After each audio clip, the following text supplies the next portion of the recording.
Welcome to a series of Basics of Interpretation of Statutes. In this video, we will talk about two secondary rules other than nauseating sources and adjustment generis. These two rules are already discussed in the previous videos and you will find the link in the description box. Now, the first rule is expressio Unius Est Exclusio Alterius. Now, the word expressio means express, Unius means one, Est means established, excluso means exclusion, and alterius means another. It means if the statute has expressed few things, then it is presumed that the law intended to exclude the things which are not expressly mentioned. इसको एक example के साथ समझते हैं कि अगर law की किसी प्रोविजन में लिखा है that in the park truck and cars are not allowed, it means bicycle, scooter, prams and other vehicles are allowed in the park. Because यहाँ पे लॉ ने two specific terms यूज किए हैं trucks and cars.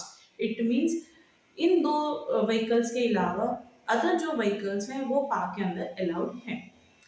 So to apply this rule, we need to fulfill two conditions. One, that certain specific terms are used in the law. Secondly, no general term is used in the law.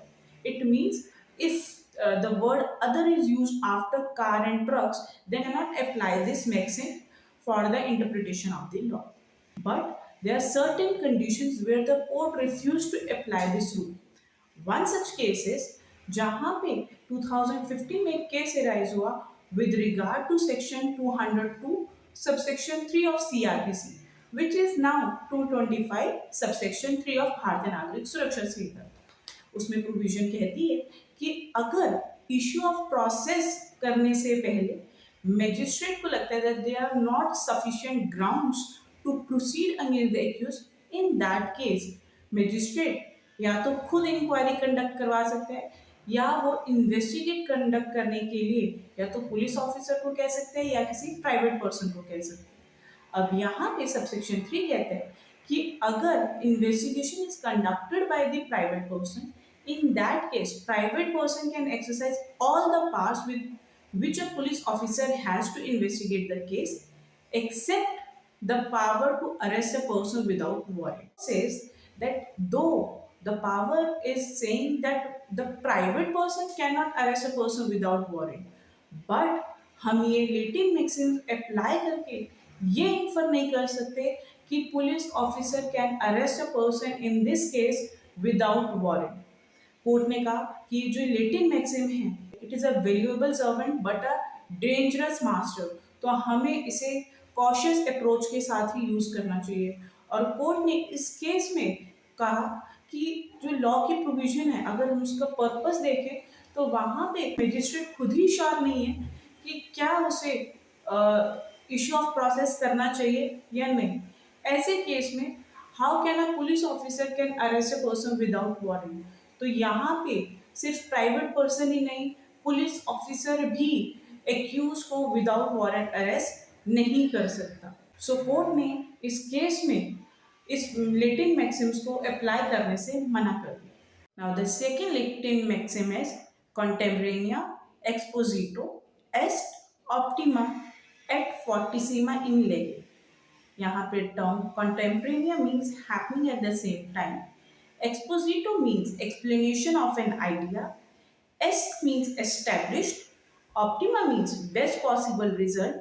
Et means and. Fortissima means strong. In lege means in law. Now, इस provision का मतलब है whenever any law is in question, in that case we need to give the interpretation which was applied by the court at the time when the law was enacted. It means अगर हम किसी ancient law या old law की बात करें, in that case अगर हमें उसे interpret करना है at the present time तो हमें उसको वही मीनिंग ग्रांट करना पड़ेगा जो उस टाइम पे लॉ मेकर्स ने या फिर जुडिशरी ने उसको इंटरप्रेट करते हुए मीनिंग ग्रांट किया था. ऐसा इसलिए क्योंकि लॉ प्रिज्यूम करता है दैट द लॉ मेकर्स और the judiciary have the better knowledge of the circumstances under which that law was enacted. तो हमें उसी मीनिंग को ग्रांट करना चाहिए। Maxim was applied by the Supreme Court in 1981 when the question arises with regard to section 52 subsection 2 of the income tax act. इसके facts थे कि the appellant sold the property to his daughter-in-law at the same price at which he has bought that property 20 years ago. ना जब उसने income tax return file की, then income tax return ने उसे notice भेजा कि आपको जो कैपिटल गेन है उसके लिए आपको टैक्स पे करना पड़ेगा। But the applicant contended that he has no capital gain because जिस वैल्यू पे उसने प्रॉपर्टी खरीदी थी उसी वैल्यू पे उसने प्रॉपर्टी को सेल किया, so there is no capital gain. But income tax officers ने सेक्शन 52 को अप्लाई किया जहां पे हम market value of the property at the time of sale को कंसीडर करते हुए कैपिटल गेन कंसीडर करते हैं।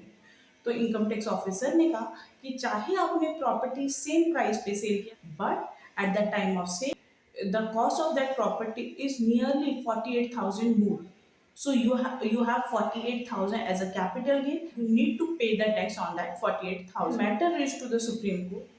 कोर्ट ने उस टाइम पे सेक्शन 52 सबसेक्शन 2 को इंटरप्रेट करते हुए एक सर्कुलर जो कि सेंट्रल इनकम टैक्स बोर्ड ने इशू किया था उसको कंसीडर किया, जहां पे सर्कुलर में मेंशन था कि अगर कोई बोनाफाइड परचेज है इन दैट केस जो मेंशन वैल्यू है प्रॉपर्टी की in the income tax return only that is considered to calculate the capital gain.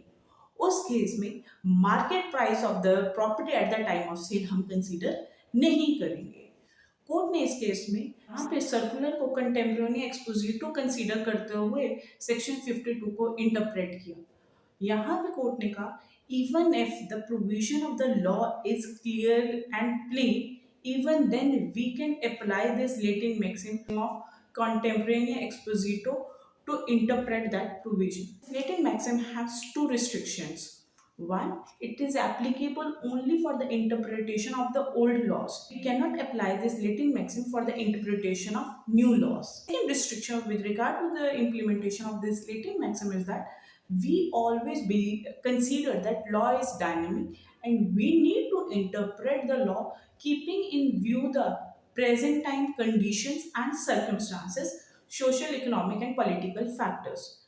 But यहाँ पे अगर हम इस लेटिंग मैक्सिम को अप्लाई करते हैं then we can not interpret the law in the light of present day scenario.